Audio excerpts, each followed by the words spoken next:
Friends of family, family of friends. Friends of faculty, family of faculty. Friends of friends of family, random passerby, pets, birds, strays, my sister Ishani, and last but certainly not least, Highland High School's class of 2015. Welcome to this wondrous occasion to celebrate the farewell of these graduates. I'd like to point out that the exits are to your left, and that all field seats are equipped with flotation devices, should this field magically turn into a lake at some point. But enough about our crumbling infrastructure. Finally, the moment we've all been desperately a long experience with you all. But I'm proud to say that in the end, we made it through. We constantly devoted ourselves to success, obvious from our podcast this year, with the boys soccer section championship, the first ever boys football section championship, and with our individual achievements, with Darshan bringing home Highland's first ever Section 9 tennis championship, and Storm with Highland's first ever track state championship.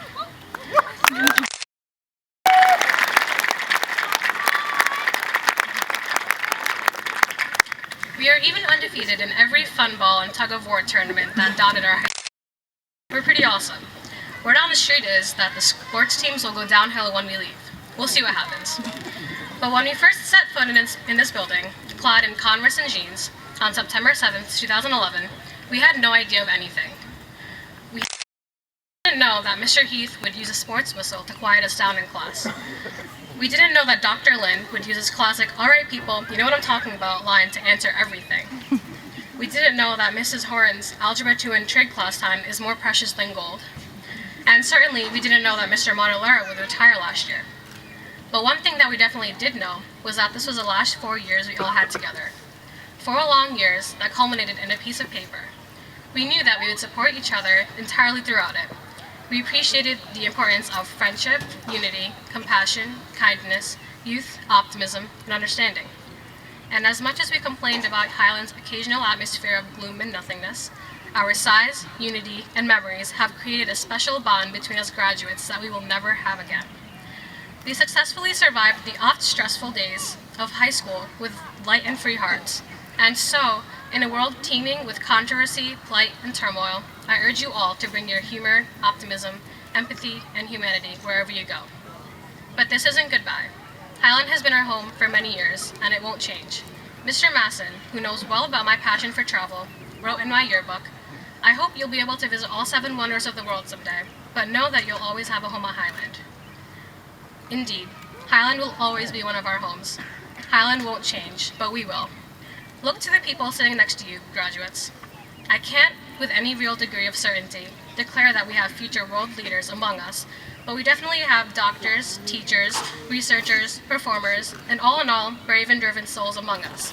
You see, I'm looking particularly forward to taking my future children to see Pooja, who will be a wonderful pediatrician someday. We'll probably have the pleasure of seeing Dan and Jared perform on Broadway someday. We'll embark upon new scientific plateaus as a result of Erica's innovative research, and we'll reap the positive results of Danielle's public policy negotiations on a global scale. We'll all see each other doing great things in 15 years. I am sure we will.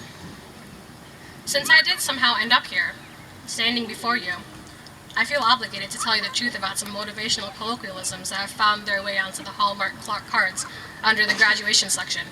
First, the most common of them all, follow your dreams. It's nice to have dreams, but it is equally important to have a plan and to work at it. It is not rational to have a dream to go to Pluto, or to sleep for the next 5 years, or to never age. So in this next stage of life, work hard but also party hard. How about, this is the time of your lives? Well, there is some truth to this statement, as tonight is pretty surreal, but otherwise, what could possibly be so appealing about leaving home to live in a 9 by 12 foot dorm room with someone you don't know? What is appealing about student loans, or the promise of eating all of your foreseeable future meals in a college cafeteria? I'm not exactly sure, but if you find joy in those things, go you. Next up, we have shoot for the moon, and if you miss, you'll be among the stars. But the stars are much farther than the moon, so you'd be hurtling through space and time, wondering where you went wrong and living life vicariously through existentialist crises. Don't waste your time thinking that the future is in your hands and wait around aimlessly for good things to happen. Do good things to make those good things happen. Just go and do it. How about the future is in your hands? Is it really though? Probably not. None of us can control anything. Destiny is for losers after all. It's just a stupid excuse to wait for things to happen instead of making them happen. But in the grand scheme of things, we can't control the future, and none of us, as far as I know, have been approached by a future version of ourselves yet. So I have no reason to believe that the future can't be controlled. And finally, this is the first day of the rest of your lives. Every day in reality is the first day of the rest of your life, right? This one is almost like saying, today is the oldest I have ever been in my entire life. It's pretty irrelevant to what is at hand here. But enough with that. I'd like to extend a few necessary thank yous. Thank you to our wonderful teachers for always hanging on with us and caring for our excellence. Thank you, staff, for doing whatever it took to ensure that we all had a smooth sailing experience. Friends, thanks for the memories. I cannot stress this enough, but I also must take time to express my ultimate gratitude to everybody's best friend, the internet. I must say thank you to my little sister Jahnvi for being my little sidekick these past 13 years, and I must not forget to recognize the most important players in this game of life. They brought me here from India in 1999 when I was just a year old and raised me better than anyone else could. Thank you, Mom and Dad, for everything. Fall Out Boy once said, don't stop till your heart goes numb. As simple as it sounds, it is so true.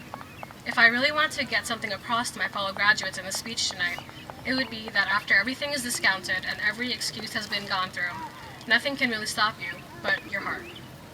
Honestly, life is too short. It is too short, in the specter of the universe, to constantly worry about your next step. If you keep worrying, who knows what opportunities you'll miss. Don't stop yourself. Just go out there and do it. We'll be satisfied with the results. Trust me on this one. I'm sure that at this point you're all waiting for the stereotypical quote that normally ends a commencement speech. So I'll end with some wise words from our childhood friends Winnie the Pooh and Christopher Robin. It begins with Christopher Robin saying, "Pooh, promise me you won't forget about me, ever. Not even when I'm 100. Pooh thought for a little and said, "How old shall I be then?" 99. Pooh nodded and said, "I promise." So my promise to my classmates is this. I promise to never, ever forget the years that we spent at Highland, even when I'm 100. I promise that we'll all cross paths one day. Again, all of us better and farther than ever before. But now, class of 2015, you have been dismissed. Thank you, and see you all at the reunion.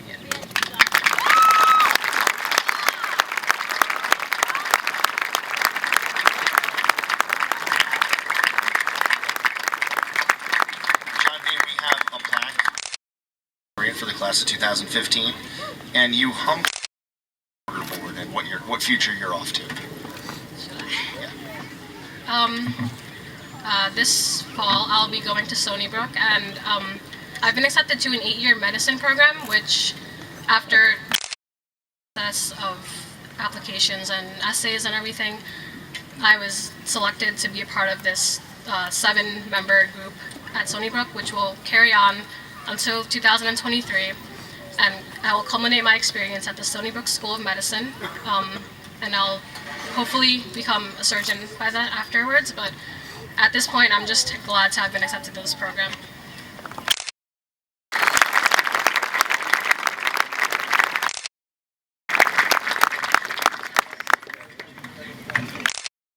I'll entertain us with a musical interlude. Seniors, please join the concert band.